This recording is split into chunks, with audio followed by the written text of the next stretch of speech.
Bueno, clase de hoy. Voy a hacer un par de cosas. Ya es uno de los últimos temas que tenemos que dar de cómo funciona el lenguaje en sí. Ya es lo último, casi lo último. Después vamos a hacer un par de ejercicios ya de lo que venimos viendo. ¿Sí? Así que a partir de ahora sí va a ser las clases prácticas más prácticas como deberían ser. Ya vimos casi todo lo que tenemos que saber del lenguaje para poder hacer todo lo que tenemos que hacer durante el cuatrimestre. Bien. Y este es uno de los últimos temas. ¿Sí? A mí me gusta decirle así, funciones como tipo, o punteros a función, o funciones por parámetro, o lo que fuera. ¿Sí? Y la idea es la siguiente. Las funciones, al menos en este lenguaje, hay muchos lenguajes más, son simplemente un tipo más de dato que podemos usar. ¿Sí? Nosotros podemos definir variables que sean de tipo función y después eso lo podemos usar en un montón de lados. ¿Sí? Vamos a ver un ejemplo concreto. Eso se llama ser first class citizens, ¿sí? O ciudadanos de primera clase, que no me gusta mucho en castellano. Y siempre lo más fácil es verlo con algún ejemplo. ¿Sí? Súper sencillo. ¿Qué tenemos acá? A ver si me funciona esto. No. No sé por qué el shortcut no me funciona. ¿Cómo no sé? Bien. ¿Qué tenemos acá? Algo muy boludo, ¿no? Tenemos dos funciones, algo que me calcula el doble, algo que me calcula el cuadrado de un número, ¿sí? Y un main que llama a estas dos funciones. Nada que no sepamos hacer. Fíjense ahora el siguiente código. ¿Sí? Esta función aplicar f va a recibir una función por parámetro, ¿sí? Va a devolver un entero, y lo que va a hacer es llamar a esa función con el número que está recibiendo. ¿Sí? Recibe dos argumentos, la función y un entero, y devuelve un entero. Entonces, para lograr exactamente el mismo resultado de lo que tenemos del lado izquierdo, del lado derecho, podemos, por ejemplo, llamar a esta función aplicar f, donde le pasamos, fíjense que acá le estoy pasando una función como primer argumento, y después un entero que, bueno, debería haber definido y no definí, pero lo puedo hacer ahora. A veces, ahí está.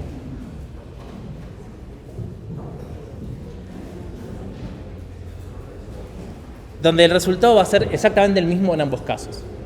¿Sí? En este caso, de las funciones que nosotros definimos, ¿sí? El tipo de estas funciones está definido por qué argumentos recibe y qué valores devuelve. ¿Sí? Podemos decir que mi función doble es de tipo función que recibe un argumento de tipo entero y devuelve un valor de tipo entero. ¿Sí? Cuadrado también es una función que recibe un entero y devuelve un entero. Son del mismo tipo. Por lo tanto, esta función aplicar f que va a recibir otra función cuyo argumento es de tipo entero y devuelve un tipo entero. ¿Sí?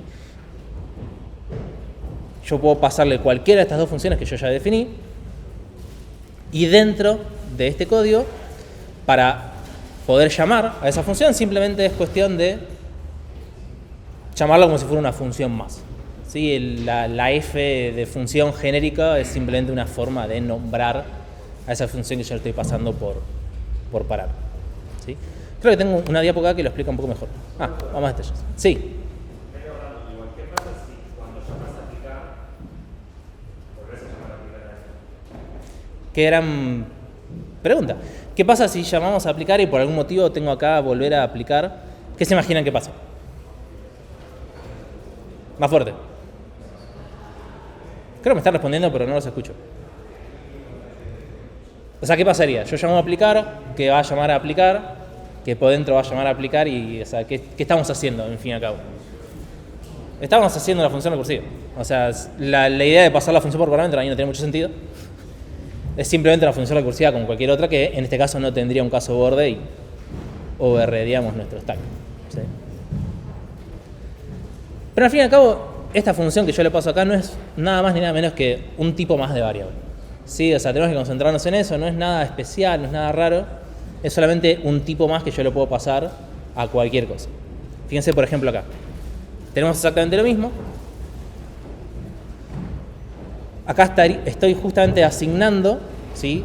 Esta función doble a una variable, función de doble, que, fíjense, este es el tipo que le estoy diciendo a esta variable y justamente es el tipo que le decimos recién. que es una función que recibe un entero y devuelve un entero. Todo esto es el tipo de esta variable. La otra función es exactamente igual, tiene el mismo tipo, por lo tanto puedo hacer exactamente lo mismo. Sí. Esto es se podría decir que esta variable que definimos acá es de tipo función. Entonces lo que estamos asignándole es la definición de esta función que tengo acá a mi derecha. Eso sería un puntero a una función, que es simplemente hacer un puntero a otro tipo, que tranquilamente puedes hacer, es lo mismo. Vos podés ponerle un puntero a lo que se te cante el. Entonces tranquilamente podés tener un puntero a una función. Pero acá no te cambia nada. ¿Sí? Acá no es nada especial. Yo simplemente puedo pasar la función como tipo puntual y funciona. Fíjense que tengo el mismo código que antes, solo que ahora estoy llamando con el nombre de la variable que asigné, pero simplemente una asignación de lo mismo. ¿Sí? Son exactamente lo mismo, solo que lo asigno a una variable. Es como si acá tuviera una variable x de tipo entero y lo asigno a otra variable z de tipo entero. Es lo mismo. ¿Sí? Contienen el mismo valor. ¿Bien? No es nada, parece todo muy loco, pero no es nada muy flashero. Y tiene bastantes usos útiles, ¿sí? Que algo que seguramente habrán hecho en Algoritmos 1, que es trabajar con operaciones, por ejemplo, sobre slices que sean genéricas, ¿sí?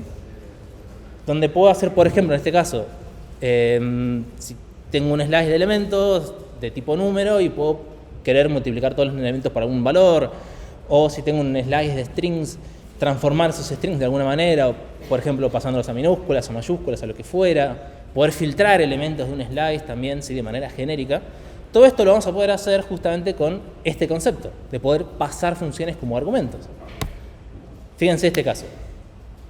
Yo tengo una función muy boluda que es doble, que es la que hicimos recién, ¿sí? Que me va a multiplicar un entero por 2, y tengo mi función map, que es genérica, y va a recibir una función genérica también, ¿sí?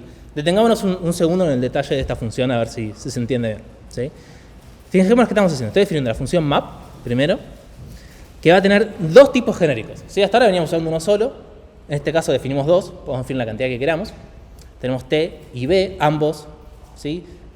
Son constraints de tipo any, y después esta función en sí va a recibir un arreglo de tipo t, ¿sí?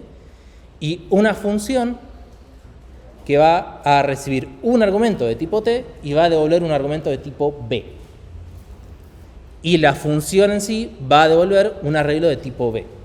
¿Qué me permite esto? Poder tener una función map que me transforme cualquier elemento de un slice, que sea de cualquier tipo, a cualquier otro tipo, ¿sí?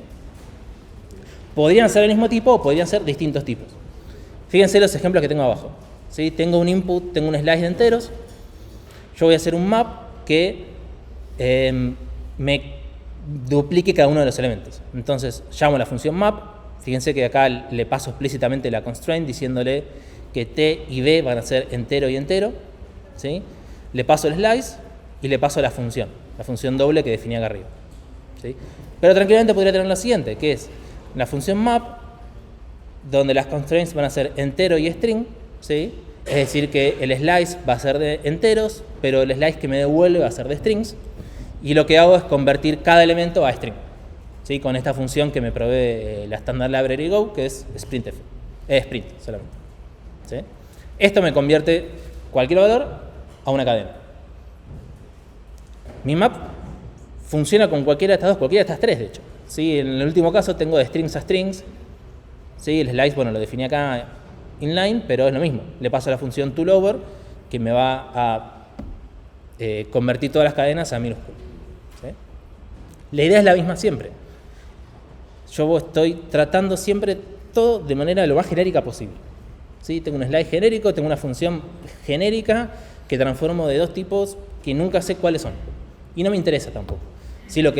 Al que le interesa esto es al que usa la función map, porque es el que tiene que definirle, ok, qué slice es el que le está pasando y qué función de conversión o de mapeo es la que va a querer usar, ¿sí? Y esto ahora es súper útil, porque podemos hacer cualquier cosa que se nos ocurra, cualquier cosa, ¿sí? Es súper, súper potente. Mismo ejemplo con el filter que mencionaba antes, ¿no? O sea, la función filter, en este caso toma un solo tipo, ¿sí? La función que tenemos que usar recibe un tipo T, pero devuelve un booleano, que es la que me va a determinar, ok, con qué elementos me quedo de mi slice, ¿sí? Y lo que justamente va a hacer, lo que efectivamente va a hacer es, bueno, filtrarme los elementos que no quiera de mi slice original, ¿sí? Devolverme un slice nuevo del mismo tipo con los elementos filtrados. ¿Cómo los voy a filtrar? Usando la función que me pasan por parámetro, ¿sí? Todo esto lo explico por las dudas medio de cero, porque en algunas cátedras de algoritmos 1 lo vemos, en otras cátedras no sé si se ve, entonces por las dudas lo menciono, ¿sí? Acá, por ejemplo, uso otras dos funciones, cualesquiera. Esta me va a filtrar los elementos que son pares, esta me va a filtrar todas las cadenas que sean minúsculas, ¿sí? Y acá las uso indistinguidamente. ¿Sí? De vuelta, todo súper genérico. ¿Alguna pregunta hasta acá? ¿Vamos bien? Bien, vamos bastante rápido. Funciones anónimas, no sé por qué me aparece en el cuadrado, esto horrible. Hasta ahora nosotros las funciones siempre las definimos así, ¿no? Función tanto, y acá las uso y la paso como argumento lo más bien. Que está perfecto, o sea, no es ningún problema, es totalmente válido. Pero, ¿me sirve tener definida una función es-par? ¿Realmente la voy a usar tanto que me sirve definirla así o lo que fuera? Hay veces que no, y podemos definir funciones de manera anónima para que solamente la podamos usar en un solo lado y listo. No me interesa tenerla definida en un paquete que la puedo importar, exportar, no importa. Entonces, puedo definir, por ejemplo, lo siguiente, ¿sí? Esta es parecida a la función que teníamos antes. Esta me calcula el cuadrado de un número entero. Entonces, voy a asignar a esta variable, función cuadrado, lo siguiente. Estoy definiendo una función anónima que recibe un entero, devuelve un entero, y el cuerpo de la función está dentro de las llaves, ¿sí? Yo acá lo puse en una sola línea, pero pueden poner la cantidad de líneas que quieran, no necesariamente tiene que ser una sola línea, ¿sí? Generalmente lo hacemos con funciones cortitas que no queremos que estén en ningún lado porque no me sirve mucho. Tener una función que calcula un cuadrado, la verdad que es bastante inútil. Pero si la quiero usar para llamar de manera genérica en otros lados, bueno, la defino de manera anónima y después la paso donde yo quiera, ¿sí? Uy, acá me quedó mal el nombre, pero acá debería decir función cuadrado.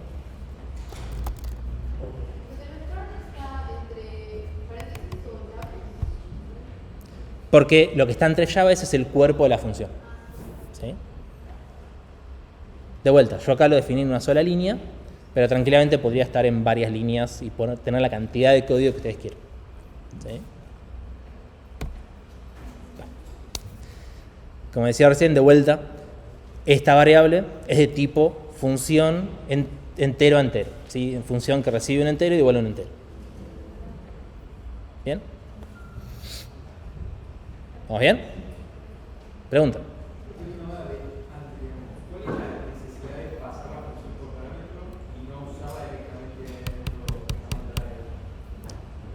Por ejemplo, acá. Bueno, que justamente yo puedo definir una función filter genérica que me sirva para filtrar con cualquier función. Yo tranquilamente acá, en vez de llamar y pasarla por parámetro, podría llamar a la función, no sé, es-par. Por eso solamente me permitiría filtrar arreglos de strings de manera que solamente devuelva los pares. Y no me sirve de nada. O sea, en un lugar voy a querer usar eso, pero en otro lugar quiero usar la otra, en otro lugar quiero usar otra función. O sea, la idea de hacerlo genérico es que yo en cualquier instancia de mi sistema puedo usar la función que a mí me sirva para hacer lo que yo quiero. En este caso filtrar, en el otro caso para hacer un map, en otros casos para otras cosas. ¿Sí? La idea es que sea genérico, justamente. Pero obviamente el resultado es el mismo. Más funciones anónimas, ¿sí? Lo mismo de recién. Fíjense cómo podríamos hacer para llamar al map con una función anónima. Si en vez de definir por fuera la función doble, la defino anónimamente acá en la línea, ¿sí? Entonces al map le paso como primer argumento esta función anónima que defino acá, que hace lo mismo, ¿sí? Recibe un entero, devuelve un entero, y el cuerpo de la función simplemente devuelve el entero por 2. No hay muchas opciones. Y acá lo mismo, función cuadrado, la de recién, y acá la paso como variable, ¿sí? Son más formas de hacer lo mismo. Y es muy cómodo poder tener funciones anónimas para no tener que estar definiendo un montón de funciones que después no quiero usar en ningún otro contexto. La idea viene por ahí. Más funciones anónimas. ¿Y acá qué tengo? Fíjense lo siguiente. De vuelta. Defino una variable i entero, ¿sí? Defino la función cuadrado que ya hicimos 48 veces, ¿sí? Y a la función aplicar que teníamos al principio, ¿sí? Le paso esta función cuadrado y le paso el i. Esta función aplicar f lo único que hacía era por dentro llamar a esta función con este valor, ¿sí? ¿Eso qué me va a devolver? ¿Cuál es el resultado de todo esto? Yo estoy llamando a esta función, ¿sí? Porque es lo que estoy pasando acá por parámetro, que de vuelta me quedó mal el nombre, pero estoy llamando a esta función con este valor. 25, ¿no? ¿Qué pasa en el siguiente caso? Yo defino dos variables, a y b. Tengo una función cualquiera anónima que recibe un entero, devuelve un entero, pero ¿qué es esto acá?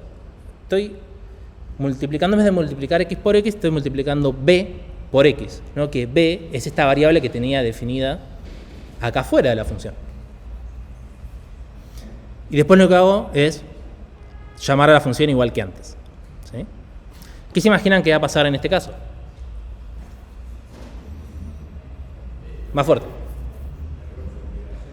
Error de compilación, opción 1. ¿Qué más opciones hay? ¿Cómo? Toma a b como 7 y lo multiplica, entonces ¿qué resultado me da? 35, que sería 7 por 5, ¿no? Esa es otra opción. ¿Alguien se imagina que pasa otra cosa? ¿No?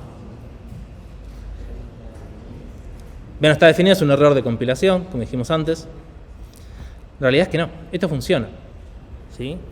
Y acá viene un segundo uso muy útil de las funciones anónimas, que es que yo puedo usar dentro del cuerpo de estas funciones cosas que no están escopiadas específicamente de esas funciones, ¿sí? Cuando yo defino una función normalmente, lo único que puedo usar es lo que está accesible por el scope de esa función, ¿sí? O constantes que haya definido en mi paquete, por ejemplo, ¿sí? En este caso, en las funciones anónimas, yo puedo usar variables que estén en el scope de la función en la cual esta función está definida, ¿sí? Es la misma idea, ¿sí? Fíjense acá es lo mismo que seguimos con esta idea, ¿no? O sea, yo llamo de vuelta a lo mismo, pero hago una línea más antes de llamar a la función, donde cambio el valor de b, ¿sí? Ahora le asigno un 9. Si antes daba 35, ¿qué valor se esperan que me dé ahora este resultado? ¿Dijeron 35 o 45? 45, ¿alguien dijo 35? ¿Alguien dijo 25? No creo, ¿no? Porque cambia el valor. Es una justificación totalmente válida, ¿no? Ahí veamos qué pasa. Exactamente. ¿Qué es lo que está pasando por detrás? Esta variable b que tenemos acá, cuando definimos la función, ¿sí? No queda fijo el valor de b. No queda el valor de b que tenía cuando llegamos a esta línea. El valor de b puede seguir cambiando durante la ejecución del scope en el cual esté esta función, ¿sí? Entonces, el último valor de b que haya tomado la variable b es el que se va a usar cuando yo llame a esta función, ¿sí? Si yo después de llamar a la función acá, esto no lo agregué como ejemplo, pero si después de llamar a la función vuelvo a modificar b, la siguiente llamada que haga va a tener el nuevo valor modificado, ¿sí? Es decir, que siempre va a estar tomando el último valor que quede asignado en esa variable. Y si defines después de definir la función. Ah, qué buena pregunta. Probablemente tengas un error de compilación. Pero podemos probarlo, hacemos acordar que después lo probemos. Porque ahora no me acuerdo. O sea, ¿qué tan práctico es hacer eso? ¿No es más fácil Es una buena pregunta. La pregunta es, ¿de qué carajo me sirve hacer esto? Bueno, hay casos prácticos y menos prácticos, ¿sí? Esto se llama una closure, ¿sí? Perdón, más preguntas. No necesariamente, porque nunca le estamos pasando a ningún lado. No la estoy pasando por parámetro, ¿sí? Acá B la está usando porque la variable B está viviendo en el mismo scope en el cual vive la función que estoy definiendo, ¿sí? Que probablemente sea el cuerpo de otra función. Si yo tengo una función X acá arriba, donde defino todo este cuerpo, y todo esto vive en el scope de la función X. Entonces, estas variables que yo defino para esa función X, y viven dentro del scope de la función X, la voy a poder usar dentro de las funciones anónimas que defina dentro de la función X, ¿sí? No hace falta preocuparse, porque como decía recién, esa referencia se mantiene actualizada sola y va a estar siempre con el último valor que tenga la variable antes de haberse llamado, ¿sí? Y como decía recién, esto se llama closure, ¿sí? Es una función que, como dice acá mi definición que puse hace un par de cuatris, es una función que referencia variables que están fuera de su cuerpo, pero dentro de su scope, ¿sí? Como decía recién, hay una función por fuera de esto, por ejemplo el main, donde se definen X cantidad de variables, y las funciones anónimas que yo defina dentro de este cuerpo de main, dentro del scope de main, pueden usar cualquier variable que esté dentro del scope de main, ¿sí? Por lo tanto, esta función anónima que yo defino acá es una closure, ¿sí? Porque B es una variable fuera del cuerpo de la función, pero está dentro de su scope, ¿sí? Y lo importante de todo esto, ¿sí?, es que estas variables que yo use dentro de mis funciones anónimas van a estar vivas en memoria, ¿sí?, mientras esta variable esté viva. ¿Qué significa eso? Generalmente cuando... ¿Quieren que haga un dibujo? Pero generalmente cuando nosotros llamamos a una función, ¿no? ¿Se acuerdan cómo funciona el stack? ¿Sí? Cuando nosotros llamamos a una función, ¿sí?, tengo definida una función f en cualquier lado que hace algo. Después en mi código llamo a f, ¿sí?, y acá hago unas cosas. Mi stack de ejecución va a apilar el espacio que le corresponde a esta función, ¿no? Entonces esto corresponde a f. Y acá va a tener suficiente lugar para definir, no sé, todo lo que tenga definida la función f. No, que acá puede tener una variable a, que sea entero, puede tener b, no sé, lo que fuera. Entonces, este pedazo de memoria que tengo en mi stack va a tener suficiente lugar para que acá viva a, para que acá viva b, etc. Ahora bien, generalmente cuando esto se ejecute, termine de ejecutarse la función con el return, esto se desaplica del stack, vuelve, ¿sí? Y el programa sigue su vida, haciendo lo que fue. Ahora, cuando usamos una closure, ¿sí?, imagínense el siguiente ejemplo, ¿no? O sea, yo tengo una función f que me va a devolver otra función f, una función cualquiera, no sé, fuera. ¿Sí? Y esta función que yo devuelvo acá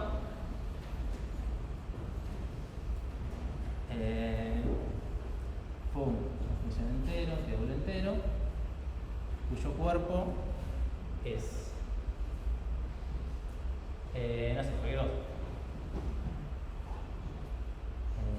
A todo definir x más b, sería acá, ¿no? Supongan que tengo este código acá, que es casi el mismo que puse ahí.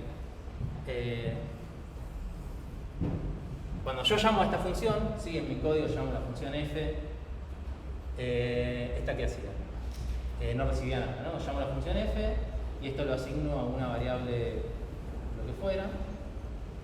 No, vamos a poner un nombre así que vamos a inventar una función. Cuando llamo f, ¿sí?, voy a apilar en mi stack lo que corresponda a la función f, va a guardar memoria para sus variables, ¿sí?, y va a definir esta función, la va a devolver a quien sea que la llamó, ¿sí?, se va a asignar en función. Obviamente acá abajo hay más funciones apiladas, ¿no? Si esto está en el main, ahora función, va a ser lo que me devuelva esto de acá. Pero esto de acá, ¿sí? Y particularmente esta B, va a quedar en memoria. No puedo desapilar todo y borrarlo y mandarlo a la memoria.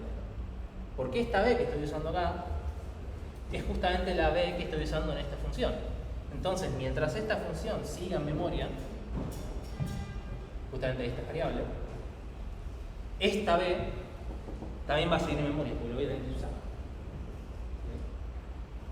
Justo acá el valor de B ya no va a cambiar, porque como salimos de este scope, ya nadie más le puede cambiar el valor, entonces va a ser siempre el mismo, pero va a seguir en memoria. Entonces, ojo con eso, porque, está bien, si definen un entero no pasa nada, son un par de bytes, pero si defino un slice que tiene 5 millones de elementos, y lo devuelvo, como ejemplo en ese caso, en una función anónima y lo paso a otro contexto, ese slice va a seguir viviendo hasta que esta variable, función que definí allá, deje de existir. ¿Sí? Entonces puedo empezar a tener en memoria un montón de cosas que quizás no estoy esperando que estén en memoria. ¿Sí? Y eso se puede acumular. Y puede ser un tema. Porque ahí ya no es fácil deshacerse de esa memoria. Porque justamente el garbage collector no la puede borrar, porque todavía hay alguien que la está referenciando. ¿Sí? Es un detalle, pero es importante. ¿Se entendió todo esto que expliqué también ahora? Espero que sí. Fíjense, esto es lo que decía recién. Ya tenía un ejemplo, mira que bien. Exactamente lo que expliqué recién. ¿Sí? Fíjense cómo estoy devolviendo la función anónima. Acá mi función main va a seguir, pero estas variables van a seguir en memoria hasta que f deje de estar en memoria. ¿Sí? Más closures. A ver si se entendió todo lo que expliqué hasta acá y me pueden decir que muestra esto por pantalla. ¿Sí? Son 10 líneas de código, a ver si entendemos lo que hace. Hagamos un seguimiento rápidamente a ver si lo seguimos, ¿no? Voy a definir un entero x que le asigno un valor de 7 y voy a llamar a la función armar funciones, ¿sí? Que recibe un entero, una cantidad, y va a devolver un slice de funciones, ¿sí? Que son de tipo recibo un entero y devuelvo un entero. Voy a crear este slice, fíjense que es como si estuviera creando un slice cualquiera, donde le digo el tipo, ¿sí? Y le digo la cantidad de elementos que quiero que tenga, y después voy a hacer cantidad de veces lo siguiente, ¿sí? En cada posición de este slice que acabo de crear, le voy a crear una nueva función anónima, ¿sí? Que simplemente devuelve el valor de i, que es el iterador más 1, porque pintó.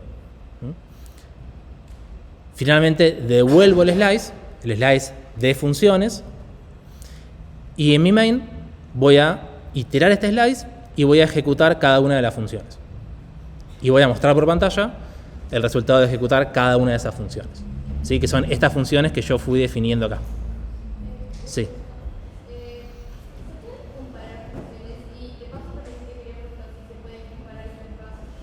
Gran pregunta. Lo vemos después. Porque creo que no, pero no estoy 100% seguro. Estoy bastante seguro que no se pueden comparar funciones, porque no tiene sentido. ¿Qué significa comparar? Cuando una función es mayor, menor y otra. No tiene mucho sentido, ¿no? ¿Y pero cómo sabes que una función es igual a otra? Tenés que comparar todo el código, o sea, no tendría sentido.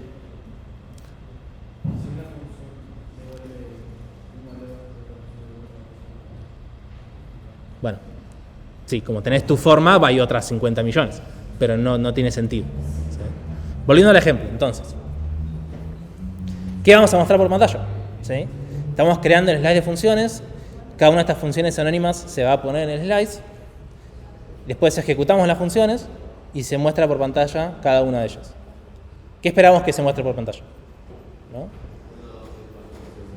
Perfecto, ¿alguien lo entendió? Fijémonos qué estamos haciendo. Voy a iterar primero un arreglo vacío, ¿sí? Donde i va a tomar cada uno de los valores de los índices. Entonces, la primera función va a devolver el valor i más 1. ¿Sí? Cuando i valía 0, más 1 debería devolver 1. ¿No? La segunda función, i vale 1, entonces va a devolver 2. La tercera función va a devolver 3, la cuarta función va a devolver 4, etc. ¿Sí? ¿Se entiende la idea? ¿Sí? ¿Y por qué no me muestra eso? ¿Por qué me muestra esto? Lo pueden probar si quieren, pero muestra esto por pantalla. O sea, en vez de mostrarme del 1 al 7, muestra siempre 7. Muestra siempre 7. Este está bueno para mostrar. La próxima vez lo voy a hacer en el momento. Pero créanme que muestra esto. La pregunta es ¿por qué? Cantidad de 7, seguro. Voy a tener 7 funciones. Si acá ejecuto 7 veces esto, por eso obtengo 7 resultados por pantalla. Pero como decíamos recién, si yo voy aumentando i en cada caso, tiene sentido que yo muestre 1, 2, 3, 4 hasta el 7. ¿Cómo fue? Dejan por ahí, más fuerte.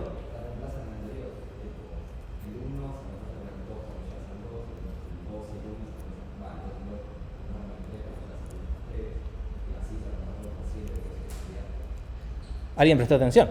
¿Qué dijimos antes? Cuando nosotros definimos funciones anónimas y usamos, mejor dicho, cuando definimos closures, ¿sí?, que estamos usando variables fuera del cuerpo de la función, esas variables que usamos, cuando después ejecutamos la función, van a tomar el último valor que tomó esa variable. Cuando yo ejecuto este for, ¿sí?, esta i que yo uso acá es la misma durante todo el ciclo del for. Entonces, en cada nueva ejecución, no es que tengo una nueva variable i, es la misma variable i que se está reasignando el valor. Entonces, al final de todo, cuando yo devuelvo este slice, todas las funciones están referenciando a la misma variable i, que tuvo el último valor que tuvo durante este rango, que es 7. Entonces, cuando yo imprimo el resultado de llamar a cada una de las funciones, todas me van a mostrar 7. ¿Cómo arreglo esto? Así. Creo una copia que su scope sea únicamente esta iteración, si en cada iteración creo una nueva variable copia, y lo que uso en mis funciones anónimas es esta copia. De manera que ahora cada función anónima referencia cada una a una variable distinta. ¿Sí? Yo acá estoy usando 7 variables distintas, una para cada función. Sí. Claro, exactamente. Cada una de estas copias que son de tipo entero van a quedar en memoria. Hasta que, bueno, mi main termine. ¿Sí? Ahora sí tengo el resultado que quiero. Esto parece medio anti-intuitivo, ¿sí?, y es algo medio peculiar del lenguaje, no pasa en muchos lenguajes. Y es algo, de hecho, que van a cambiar en la próxima versión de Go. Así que yo se los menciono, pero ya el próximo cuatrimestre no lo voy a mencionar más, probablemente. Pero bueno, o sea, a veces están estos trucos medio raros que a simple vista uno no entiende qué está pasando, y es por esto. Sí.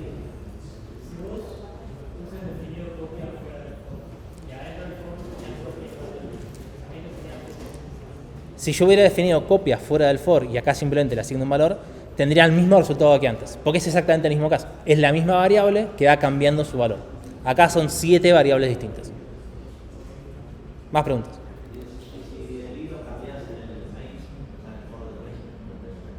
¿Qué i? O sea, el main está acá no tengo ningún i. El i vive solamente acá. Entonces no lo puedo cambiar. ¿Preguntas?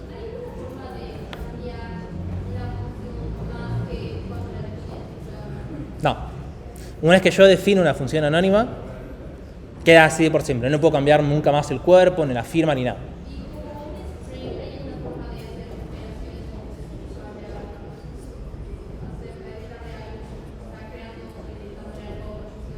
No. Las funciones no se pueden cambiar. Una vez que ya las definí, las escribí, quedan ahí por siempre. Pero podría componer funciones para hacer lo que yo quiero. ¿Sí? Hay un ejercicio en la guía que es el de componer funciones, donde yo podría tener pequeñas funcioncitas que hagan cosas muy particulares y yo después las combino como quiero para obtener el resultado que se me antoje en cada momento. ¿Sí? Y esto es muy común. O sea, nosotros no lo usamos mucho porque, si bien vemos cosas muy básicas, en Go y en muchos lenguajes se usa mucho tener funciones anónimas y construir cosas con varias funciones anónimas, porque es muy versátil. Nosotros podemos empezar a construir flujos muy complejos, que el flujo sea lo más genérico posible, y mientras más genérico mejor. Entonces, si podemos usar funciones por parámetro, mejor. Entonces uno empieza a armar cosas complejas que después son fáciles de agregarle cosas, construir por encima, etc. ¿Sí? Esto tiene mucho uso en la vida real, se usa un montón. Yo lo uso un montón. Pero bueno, ustedes son bastante newbies y todavía no lo usan mucho. ¿Más preguntas? No. Un uso práctico, ¿sí? Porque hasta ahora nunca en mi vida voy a querer hacer esto, ¿sí? ¿Cuándo realmente voy a querer usar una closure? En el siguiente caso, ¿se acuerdan? En la otra clase les mencionaba, bueno, cómo podíamos hacer para ordenar un arreglo genérico, ¿no? O sea, yo puedo querer definir un arreglo de cualquier cosa, ¿no? Yo puedo definir mi algoritmo de ordenamiento X, ¿sí? Cual sea de los N algoritmos de ordenamiento que vieron, y estaría bueno que fuera lo más genérico posible, que funcione con cualquier tipo. Acá es donde las funciones por parámetros son bastante útiles, ¿sí?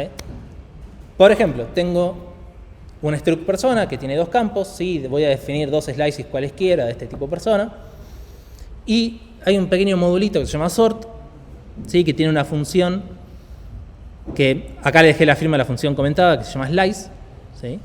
Que tiene esta función, ¿sí? Él recibe cualquier cosa, un any, y una función less. Esta función less es la que vamos a poder pasarle por parámetro para ordenar como nosotros queramos, ¿sí? Fíjense cómo la uso. ¿Se ve algo? ¿Está muy chiquito? Bueno, no la puedo agrandar, I'm sorry. La próxima quizás lo defino en más diapos. Pero, a ver, si hago así. ¿Ahí se ve algo mejor? Sí, pero en la parte de donde aparecen todos los registros no puedes... No tengo idea cómo. Ahí. Ya, perfecto. Bueno, casi perfecto. Entonces, ¿cómo uso esta función? Pero la concha de la lora. Ahí va. Le paso el slice, ¿sí? Que es lo primero que recibe, y después le paso esta función, que va a ser una función anónima, ¿sí? Que I y J van a representar los índices que yo quiero usar del slice para ordenar.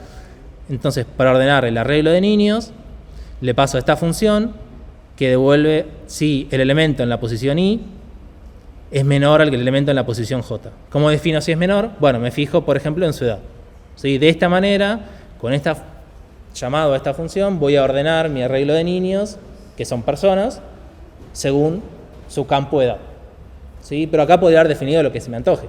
Podría haberlo definido por su nombre, o podría haber definido por su edad al revés, de mayor a menor, ¿sí? Acá justamente es donde uno entra a ordenar como uno quiere. Entonces esto es súper genérico, porque esta función slice está definida de esta manera, y yo después, cada vez que la uso, le puedo pasar la función que a mí se me antoje para ordenar como a mí se me antoje, ¿sí? Abajo lo mismo. El otro slice, bueno, en este caso lo ordeno igual, ¿no? Pero fíjense que le paso otra función anónima, esta que se fija los índices del otro slice, ¿sí? Y acá tenía un poquito más de código que puede parecer un poco más ordenado, ¿sí? Ahora tengo una función que se llama ordenar personas, pero que recibe un slice de personas, ¿sí? Hace esta ejecución que hicimos por dentro, ¿sí? Lo mismo que teníamos arriba, fíjense que es lo mismo, ¿sí? En este caso el slice es uno solo. Defino la función less, que es la que podría usar arriba, ¿sí? Que de vuelta es esta misma función anónima que hicimos acá, que fíjense, esta función anónima recibe un slice de personas y devuelve una función, que es esta que hicimos acá. Entonces después abajo la uso así nomás. Entonces, bueno, me cago en todo. Esta función... ¡Ay! ¿Dónde está? No. Ah, está... Perdón, es que manejarlo así es muy difícil, pero... Ahora fíjense cómo llamo a lo mismo, solo que en vez de pasarle toda la función anónima que hacía en la misma línea, le paso simplemente esto, ¿sí? Entonces, esta función less de personas la defino de manera genérica para cualquier slice de personas que me compare por edad. Entonces, de esta manera puedo ordenar cualquier slice de personas por su edad, ¿sí? Usando closure. ¿Logramos nuestro cometido? Sí, porque ahora yo puedo ordenar cualquier slice de cualquier cosa de cualquier manera, ¿sí? Y yo defino una única vez mi algoritmo de ordenamiento, que en este caso ni siquiera lo definí yo, uso el que viene en Go por defecto, y lo único que hago es pasarle qué quiero ordenar y qué función de comparación voy a usar para ordenar esos elementos, ¿sí? Y eso es algo que vamos a hacer muy seguido acá. Al menos uno o dos de los, al menos dos de los TDAs que nosotros vamos a hacer, vamos a usar este concepto, ¿sí? Porque vamos a hacer TDAs genéricos que me permiten ordenar cosas genéricas. ¿Y cómo me permito hacer eso? Bueno, el usuario de ese TDA es el que va a decir cómo quiere ordenar y cómo quiere comparar sus elementos, ¿sí? Entonces, ¿tenemos que hacer esto cada vez que queramos hacer algo genérico que ordene cosas genéricas? Sí y no. Porque resulta que hay una forma un poco más sencilla. Puta. Cualquier orden salió, no importa. Hay una forma más sencilla que quizás no todos la puedan usar porque va a estar únicamente en la última versión de Go, ¿sí? Como les venía diciendo, Go es un lenguaje muy nuevo comparado con otros lenguajes que tienen 30 años o más. Entonces hay muchas cosas que se están todavía desarrollando. De hecho, el lenguaje no tenía generics hasta hace 2 años, ¿sí? 2 años más atrás no tenía generics directamente. Y en la última versión de Go, que se introdujo en la 1.21, un montón de cosas que estaban en paquetes experimentales a modo de prueba se incluyeron en la Standard Library. Uno ya se los había mencionado, que era el ordered que vimos la vez pasada, que es esa interfaz en la cual agrupa todos los tipos propios de Go, que yo puedo usar los operadores de comparación, ¿sí? El menor, el mayor, el igual. Pero además tenemos lo siguiente. Podemos hacer exactamente lo mismo en estas líneas de acá, ¿sí? Yo tengo mi slice de personas, mi struct de personas. En vez de importar el paquete sort, voy a importar el paquete slices, ¿sí? Voy a usar esta función, que les dejé la firma acá. Y voy a importar el paquete smp para usar la función compare, que esa sí es la que ya habíamos usado. ¿Sí? Entonces, ahora de repente es mucho más sencillo, porque esta función sort function no recibe los índices, sino que va a recibir directamente los elementos, ¿sí? Del slice. Entonces, fíjense que esta función de acá que yo hago no es una closure directamente, simplemente es una función anónima. No necesito acceder nada por fuera de la misma. Es todavía más sencillo de lo que veníamos usando. Pero bueno, hasta ahora teníamos únicamente la otra función. Que de hecho esta función, si vuelven a ver acá la definición, no recibe un slice de cosas, recibe un any, ¿sí? O sea, esto es any, lo cual hace mucho ruido. O sea, yo le puedo pasar un entero y me lo va a ordenar. ¿Cómo carajo funciona eso? No sé, ni idea, honestamente. La verdad que no lo quiero ni probar. Pero esto sí, ahora, al tener generics, me permite hacer una función específica para slices, ¿sí? Una función genérica de slices. Si se fijan la firma, que tiene símbolos medio raros, pero no es nada muy raro. Recibe un slice de tipo S que por dentro tiene tipo E y el E puede ser any, entonces después X es de tipo slice de E y recibe una función de comparación que recibe 2 elementos de ese tipo y devuelve un entero. ¿Sí? Y este SMP, ¿lo puedo abrir? A ver. Este SMP es una función que podemos definir nosotros, ¿sí? Pues yo decidí usar la que estaba acá, y si vamos a la documentación, me dice esto, ¿sí? Que es lo que cada vez que nosotros tengamos que definir una función de comparación, vamos a hacer, que es devolver un número negativo si el primer elemento es menor que el segundo, devolver un 0 si son iguales, o definir cualquier número mayor a 0 si el primer elemento es mayor que el segundo. ¿Sí? O sea, estas son las convenciones de las funciones de comparación. Nosotros vamos a hacer un par durante el cuatrimestre. Y cualquier función que siga esta idea, la vamos a poder usar en cosas de este estilo. ¿Sí? Entonces, si quieren usar el sort propio de Go, pueden hacerlo pasándole la función de comparación. Cuando ustedes implementen sus algoritmos de ordenamiento, van a hacer algo parecido. ¿Sí? O sea, no sé, en vez de sort function van a hacer, no sé, selección, y selección va a recibir el slice y va a recibir la función de comparación. ¿Sí? Y esta función de comparación la van a llamar exactamente igual que acá. O sea, si acá cambian sort function por selección o quicksort o gilada, va a funcionar exactamente igual. ¿Sí? De hecho, hay dos funciones en este paquete. Esta función no te garantiza que sea estable. Hay otra función que es sort function stable, que esa sí te garantiza que sea estable. ¿Sí? Ya saben lo que es una función estable, que asumo que ya lo vieron en la teoría, ¿no? Pero bueno, hablé un montón. Casi estamos. ¿Qué hora es? Me fue el carajo un tiempo. Bueno, esto tardó mucho más de lo que yo esperaba. Hay un par de convenciones. Uy, esto me quedó medio raro.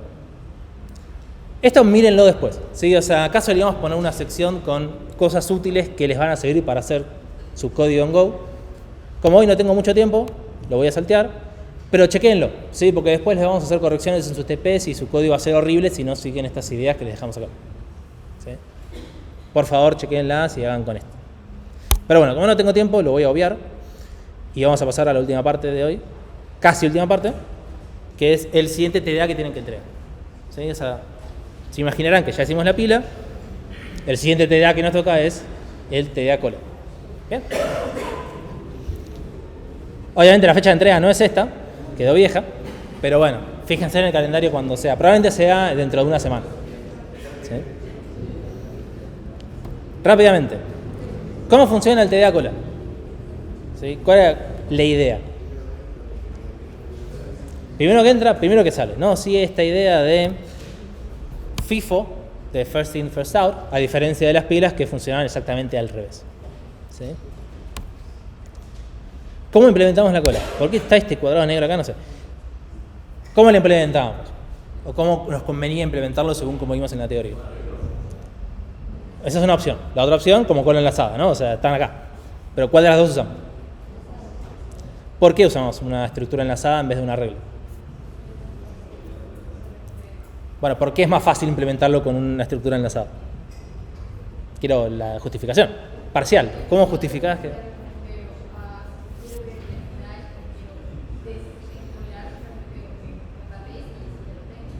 ¿Y qué? Sí.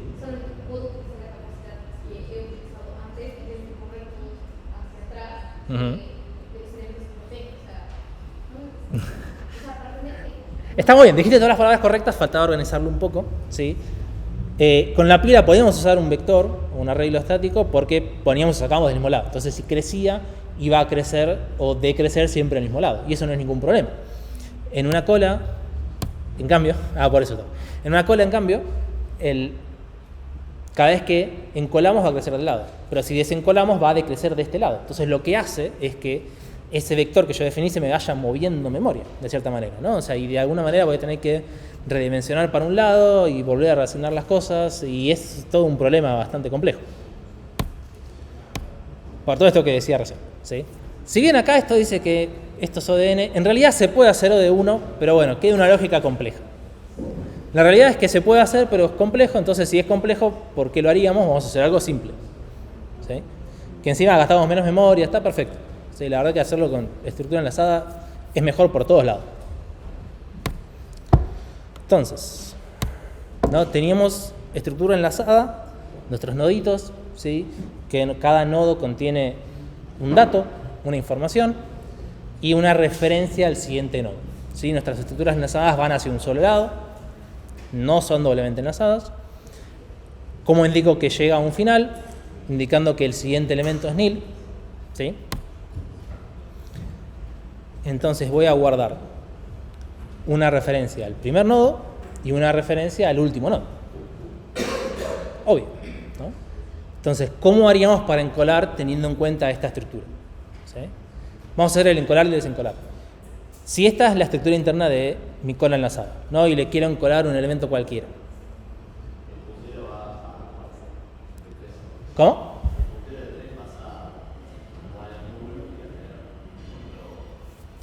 El nuevo, básicamente sí, está muy bien. La pregunta venía por el lado, bueno, ¿de qué lado encolamos? ¿Encolamos de este lado o encolamos de este lado? Me dicen de la derecha, y es correcto, porque si yo encolo de este lado, ¿sí? Voy a poner nuevo elemento acá al final, el último va a ser mi nuevo elemento, ¿sí? El último que tenía antes, en vez de apuntar a nil, va a apuntar al nuevo nodo, ¿sí? Y ya está. ¿sí? Haciendo esas dos operaciones, encolé un nuevo elemento en mi cola enlazada y mi operación fue constante. ¿Sí? Que es una de las restricciones que sabemos que tenemos que tener cuando trabajamos con una cola. Cuando hacemos el desencolar, también va a ser constante, porque lo único que voy a tener que hacer es agarrar el valor que está en el primer nodo, ¿sí? Eso es lo que voy a devolver, y ahora mi nuevo primer elemento de mi estructura enlazada va a ser el siguiente, ¿sí? Que en este caso es el 2. ¿Sí? De vuelta, todas esas operaciones son en tiempo constante, por lo tanto el desencolar es en tiempo constante. ¿Sí? Y medio que ya está, porque después tenemos esta vacía y ver primero, o ver último, más, ver tope en la cola, o ver primero, no me acuerdo el nombre. Ver primero. Que, nada, o sea, ya sabemos cómo hacerlo, ¿sí? Es un detalle.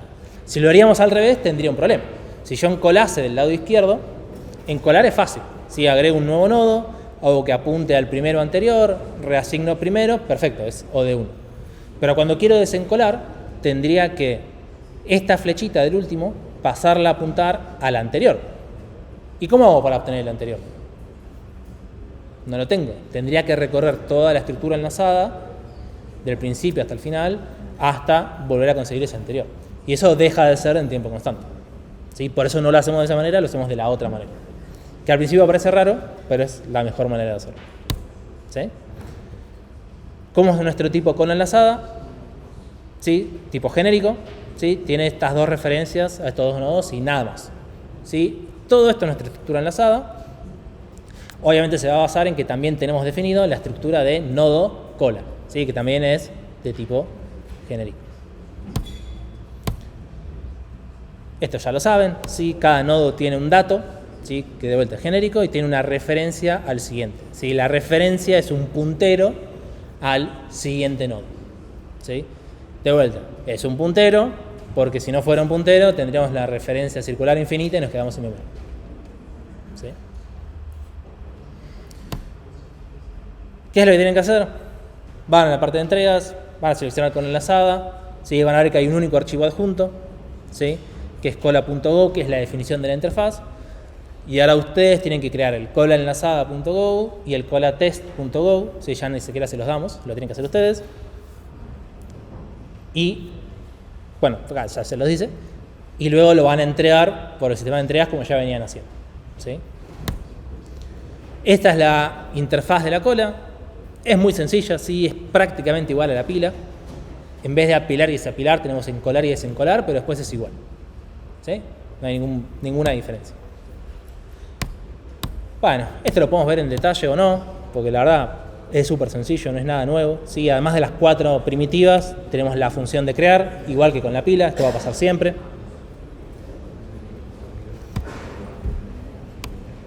Está bien, esto es muy fácil, lo pueden ver ustedes, no necesitamos que lo vaya describiendo ahora. Está vacía, van uno por uno.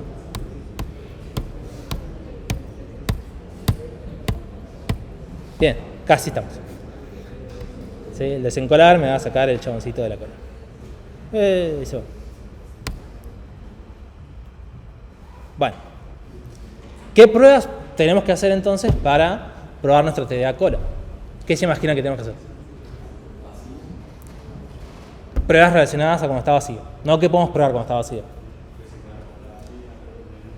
Que ver primero desencolar resulten en un panic, ¿sí? Que esté vacía me devuelva true, ¿sí? Y no mucho más. Bueno, ver tope, ver primero, también debería ser un panic. Pruebas de volumen, siempre. ¿Qué más? Allá, mucho al mismo tiempo. ¿Qué me decían por allá? No seleccioné a nadie en puntual, que me hablaron en voz alta. Encolar, desencolar varias veces, sí, encolamos mucho, encolamos, desencolamos, probando en cada caso, sí, que los valores sean los correctos. Cada vez que encolo me fijo el tope, cada vez que desencolo me fijo lo que devolví, ¿sí? Me podría fijar el tope también, porque no se modifique, ¿sí? No hay redimensión, porque no tenemos un vector en este caso. Tenemos los noditos, entonces nunca necesitamos pedir o sacar memoria. Esa es una facilidad que tenemos con esto, ¿sí? Es más fácil todavía que hacer la pila. En otras palabras, ¿sí? Podemos hacer todas estas pruebas que tengo acá. que son básicamente las mismas que hicimos con la pila, pero las tachamos y le ponemos cola. ¿Sí? Así que más vale que sus pruebas de cola estén bien, porque lo único que tienen que hacer es copiarlas de pila y cambiar los nombres a los métodos. Nada más. ¿Sí? Perfecto. Esta es la última diapositiva. Estamos. No se vayan, todavía tenemos un rato. No mucho rato, perdón, pero todavía tenemos un rato para hacer un par de ejercicios, ¿no? Vamos.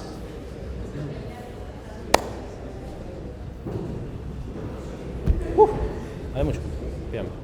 Bueno, la idea ahora es abstraernos un poco de todo lo que vimos del lenguaje y empezar a usar los TDAs que vamos a implementar o implementamos, según cada uno, ¿no? En pila y cola. Y lo que vamos a hacer es una función que va a ser la inversión, tanto por función, es decir, usando la pila o la cola, como por primitiva, es decir, programándole adentro de la pila o de la cola una función que invierta el orden de cada una, ¿no? Bueno, entonces, este es el enunciado. Y primero vamos a recordar dónde estábamos parados, ¿no? Cuando nosotros armábamos los TDAs, no estábamos parados del lado de Alan, ¿no? Alan es aquel que implementa, que desarrolla los TDAs, que tiene acceso a la estructura interna y la puede modificar. Por otro lado, está Bárbara, que Bárbara lo que hace es usa lo que Alan desarrolló y lo utiliza para crear sus propios programas. Por ejemplo, no sé, un juego, ponele, ¿no? Entonces, Alan le pasa un contrato a Bárbara en el que define básicamente cuáles son las primitivas y las funciones que va a tener esta pila o esta cola y qué van a devolver en cada caso. Entonces, ¿de qué contrato hablamos? Bueno, todas las cosas que se definen en la pila, que son estas, y todas las cosas que se definen en la cola, que fueron las que vimos recién, ¿no? Genéricas siempre, porque pueden hacerlo de cualquier tipo de elementos. Se lo pasa a Bárbara. Entonces, primero, podemos resolverlo del lado de Bárbara. Es decir, a nosotros nos dan una pila y nosotros tenemos que esa pila, tal como está, sin acceder adentro de la pila, intentar de invertir su orden, ¿no? Entonces, les pregunto a ustedes, ¿qué ideas se les ocurren para poder invertir una pila? Ok.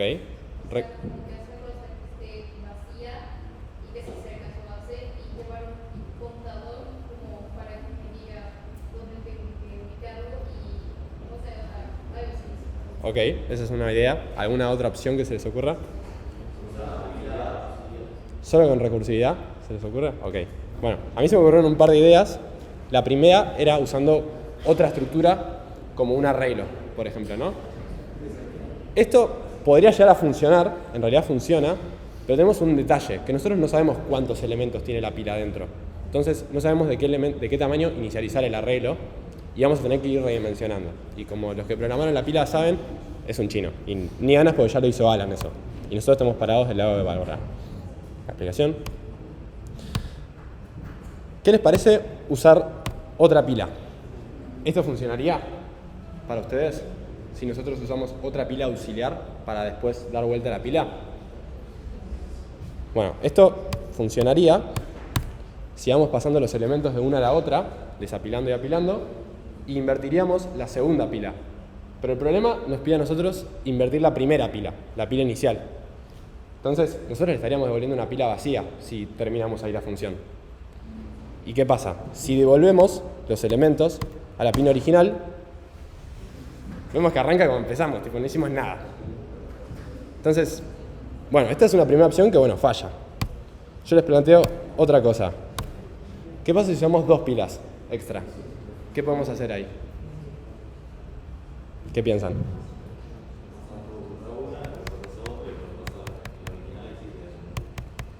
Perfecto.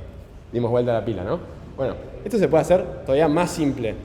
Si nosotros usamos el segundo TDA que vimos recién, que es la cola. ¿Cómo? Imagínense que nosotros tenemos la pila y la cola y le vamos pasando los elementos a la cola. ¿Qué pasa? Van a pasar como si fuesen en el mismo orden, porque los primeros que entran en la cola van a ser los primeros que después van a salir por la salida, ¿no? Y si se los devolvemos a la pila, ¡tarán! Tenemos la pila invertida.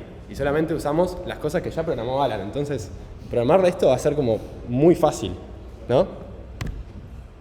Les dejo el código por si lo quieren leer. Pero básicamente es, primero creamos una cola auxiliar, Y mientras nuestra pila esté vacía, vamos a encolar adentro de la cola nueva que creamos, ¿no? Y después, una vez terminemos, vamos a hacer el proceso opuesto. Vamos a desencolar los elementos de la cola y ir apilándolos en la pila inicial. Y con eso ya tenemos la pila del lado de Bárbara. Genial. Ahora les pregunto, ¿cómo invertirían una cola ustedes? ¿Qué ideas tienen? ¿Alguno? Bueno, esa es una buena idea y ahora la vamos a ver. Pero ¿qué pasa? ¿Funcionaría si lo hacemos con varias colas? Yo les pregunto eso.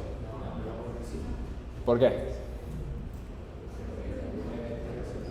Ok, bien. Entonces le iríamos pasando los elementos y la cola queda igual que la otra cola. Entonces, si después se los devolvemos, vamos a volver como al mismo estado como el que arrancamos, que es este. Y no importa cuántas colas tengamos, siempre vamos a ir pasando los elementos en el mismo orden, ¿no? Entonces no nos conviene. Vamos a hacer lo que dijeron ustedes, que tiene todo el sentido del mundo. Vamos a hacer una pila. Va a ser la misma lógica que la otra vez. Le pasamos los elementos, se van a como invertir, y ahora cuando los vayamos sacando de la pila, van a ir entrando en la cola, y bueno, charán, ya tenemos la cola invertida. Lo mismo, les dejo el código por si lo quieren leer, pero es exactamente opuesto al anterior. Tuve que hacer como con las pruebas, como dijo Fede, que le cambié los nombres nomás. Bueno, eso fue el lado de Bárbara, ¿no? Nosotros usamos los contratos que nos pasó Alan, por acá. Ahora yo les pregunto, si nos paramos del lado de Alan, le decimos que agarre un poco la pala, como le decimos siempre, y que él implemente la primitiva directamente, que nosotros podamos hacer pila.invertir y en la siguiente línea de código ya tengamos la pila invertida, como que haga magia Alan. Si nosotros vemos la pila, tenemos que ver qué estructura interna tiene para poder aprovecharnos de eso, ¿no?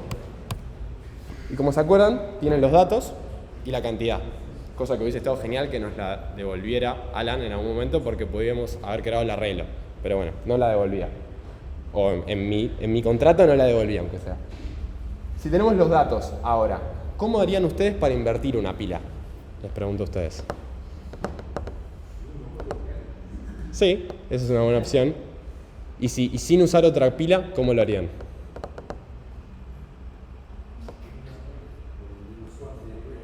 Claro. Bueno, esto para recordarles que una pila se hace en un array, pero podemos hacer exactamente lo que dijeron ustedes. Podríamos ir recorriendo cada elemento de los datos de la pila y los vamos swapeando con el último. El primero con el último, el segundo con el anteúltimo y así sucesivamente hasta llegar al medio. Y una vez hacemos eso, ya está. Ya tenemos la pila invertida porque no nos faltaría hacer nada más. Ahora, ¿qué tal la cola? ¿Cómo harían ustedes para invertir una cola? Porque como vimos recién era una estructura enlazada. No es tan fácil ahora. Les dejo la estructura.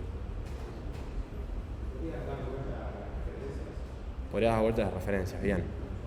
¿Y cómo haces eso para dar vuelta a una referencia? Tenés que tirar magia, ¿no?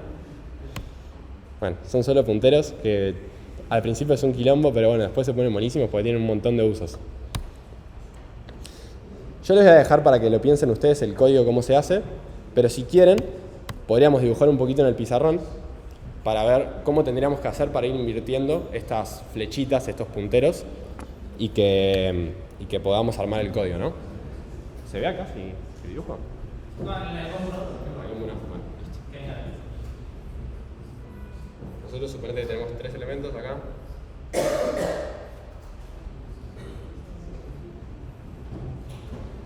Y por último, y tenemos nuestra cola enlazada, que como vimos recién, tiene Una sugerencia, poné uno más.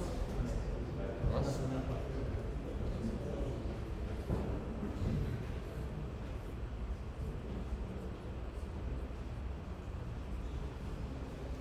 Tenemos una referencia al primer elemento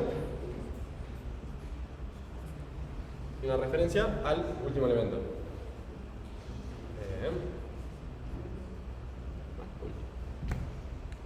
Yo les pregunto algo. Si nosotros damos vuelta simplemente el primero y el último, ¿ya está? ¿Ya invertimos la cola? ¿O no? ¿Por qué no? Ok, bien. En realidad porque si nosotros invertimos y nos fijamos después, si el primero queda acá, este elemento, cuando queramos ver el siguiente, va a estar apuntando al nil. Es como si hubiésemos dejado la cola con un solo elemento. Y esto, bueno, no tendría sentido porque no cumpliría lo que estamos tratando de hacer. Entonces, ¿se les ocurre alguna idea para ir iterativamente dando vuelta a las flechitas de los punteros? ¿Qué harían? ¿Cómo encararían un problema si se los ponen en un parcial o en un TP? Y que el último apunte al segundo y que el primero apunte a mí. El último, este acá, al segundo. Sí, pero Puedes hacer una auxiliar que el primero apunte a ese auxiliar. O sea, que la auxiliar es el primero, Sí. ahí pones el primero, pones el primero anterior. Y así con cada uno. Entonces el último te va a quedar como primero, Ok. y todos los otros van a quedar después, y ahí la vuelta la A ver, vamos. Si vos tenés un auxiliar, ¿te guardás? Claro, la auxiliar en realidad sería pensado del lado derecho. ¿Del lado derecho? Ok. Tenemos acá. Tenés un auxiliar. ¿Me repetís más fuerte? Que sería último auxiliar y.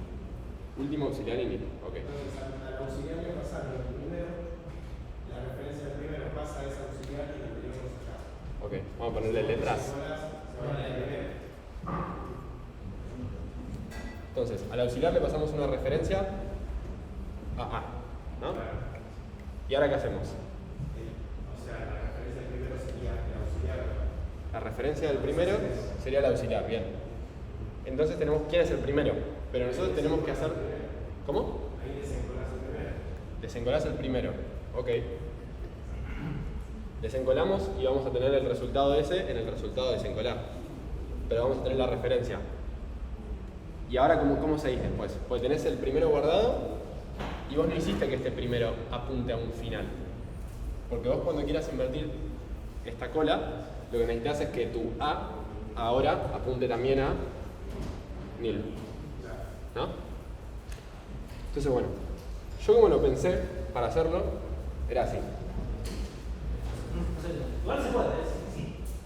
Manejar bien las referencias, haciendo esa idea se puede.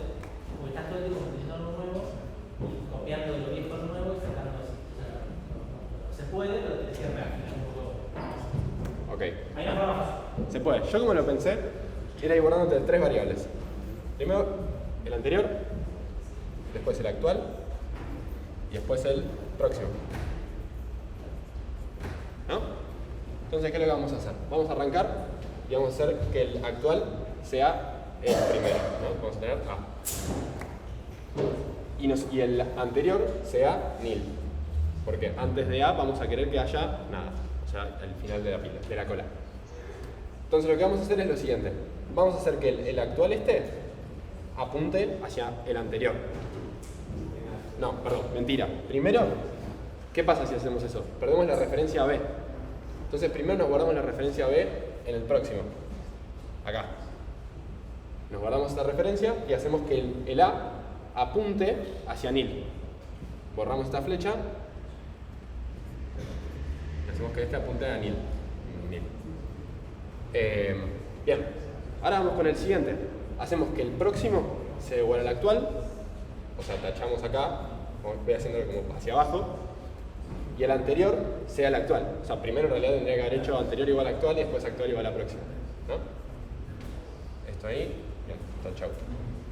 Y el próximo ahora está vacío, porque estamos con una siguiente iteración. Hacemos lo mismo, nos fijamos quién tiene como próximo, el C, acá, y hacemos que B apunte al anterior. Listo, lo tenemos. Apunta hacia allá y el siguiente lo tenemos guardado, entonces no lo vamos perdiendo.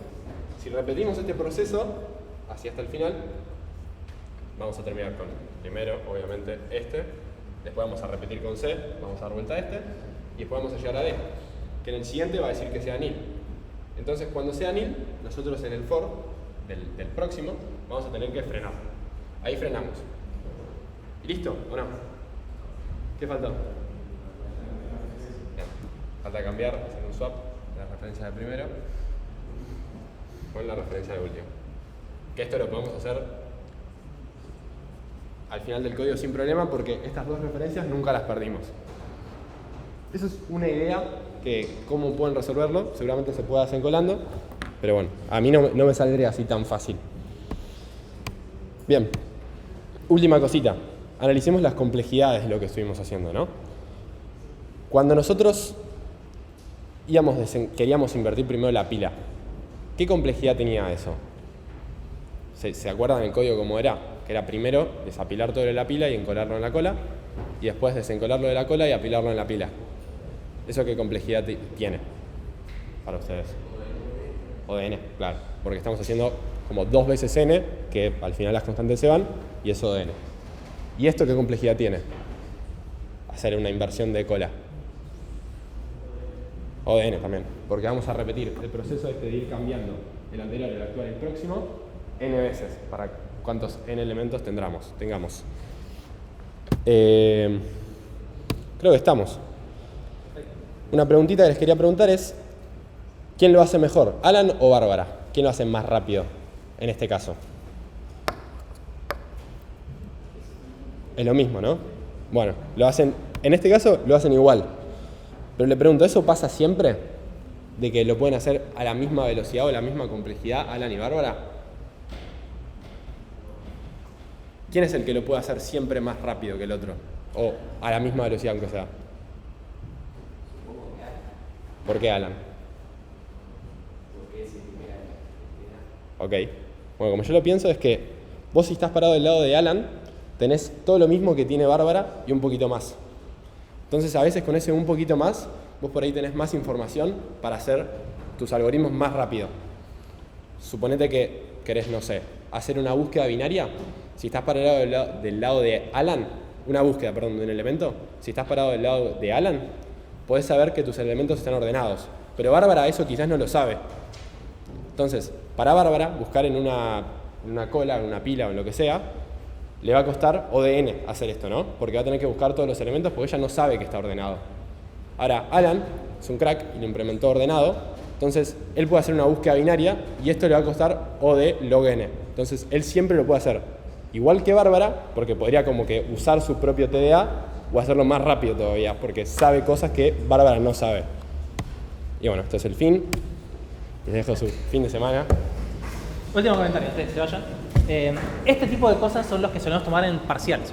¿Sí? Hacer ejercicios obviamente más complicados que esto, pero la idea siempre va a ser esa, ¿no? Donde les pedimos hacer una función que trabaje sobre ciertos TDAs, que hagan ciertas cosas, o les pedimos expandir ciertos TDAs agregándole nuevas primitivas. ¿Sí? Ustedes siempre tienen que prestar mucha atención a los enunciados para darse cuenta si le estamos pidiendo hacer una función, una primitiva, y bueno, qué cosas pueden acceder en cada caso. ¿Sí? Es importante que no se confunda, porque si se confunden les desaprobamos el ejercicio directamente.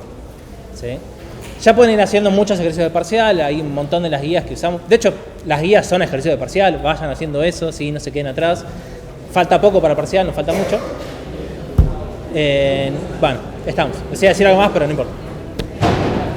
Ya se fue. Bye.